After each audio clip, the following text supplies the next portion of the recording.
নমস্কার বন্ধুরা, home cooking চ্যানেলে সবাইকে স্বাগতম। আজ আমি আমার হোম কুকিংয়ে যা যা রান্না করেছি সবগুলোই আপনাদের সঙ্গে শেয়ার করব। তার জন্য আমি প্রথমে বাঁধাকপি কেটে বাঁধাকপিটাকে আমি আলু দিয়ে রান্না করব, তাই আলুটাকে লাল লাল করে ভেজে নেব। এর মধ্যে হলুদ দিয়ে লাল লাল করে ভেজে পরে আমি তেজপাতা, পাঁচফোড়ন, শুকনো লঙ্কা দিয়ে এর মধ্যে জিরে আদা বাটা দিয়ে দেবো এবং মশলাটাকে ভালো করে কষিয়ে নেব। কষানোর পরে আমার আগে থেকে ভাত দেওয়া বাঁধাকপিটাকে আমি এর মধ্যে দিয়ে দেবো। এর মধ্যে দিয়ে আমি মশলাটা বাঁধাকপির সঙ্গে মিক্স করে ওর মধ্যে লবণ হলুদ দিয়ে দেবো। লবণ হলুদ দিয়ে ভালো করে কষিয়ে নেব। ভালো করে কষিয়ে নেওয়ার পরে ওটাকে আমি ঢাকা দিয়ে দেবো।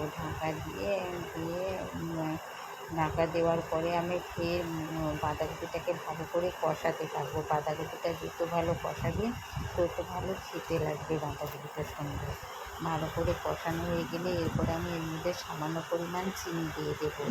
চিনিটা দিলে খেতে একটু বেশি টেস্টি হবে। চিনিটা দেওয়ার পরে আমি এর মধ্যে দুধ আর চালের গুঁড়ো দিয়ে বাঁধাকপিটাকে ভালো করে কষিয়ে নামিয়ে নেব। আমি প্রত্যেক দিন আমার বাড়ির রান্নাগুলো হোম কুকিংয়ে আপনাদের সঙ্গে শেয়ার করব। আপনাদের যদি ভালো লেগে থাকে আমার রেসিপিগুলো, তাহলে একবার করে আপনারাও বাড়িতে ট্রাই করবেন। নিরামিষের দিনে এই রান্নাগুলো খুবই ভালো লাগবে ভাতের সঙ্গে, রুটি পরোটার সঙ্গে খেতে। তারপরে সামান্য ঘি দিয়ে আমি বাঁধাকপিটাকে নামিয়ে নেব।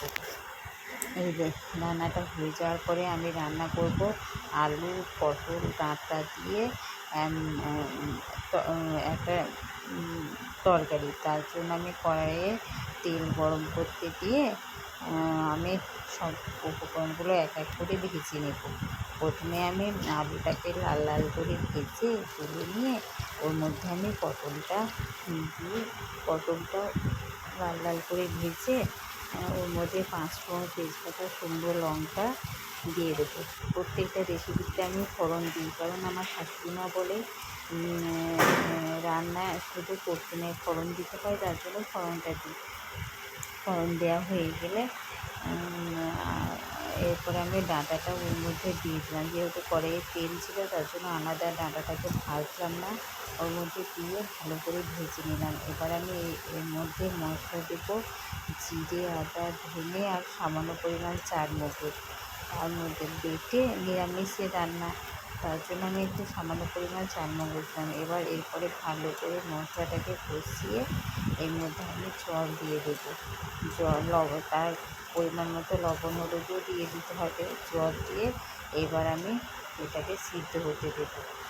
সিদ্ধ হয়ে গেলে এবার আমি তরকারিটা সিদ্ধ হতে দেবো। তারপরে আমি বেশি ঝোল রাখবো না, হালকা গা মাখা টাইপের করবো আমি তরকারিটা।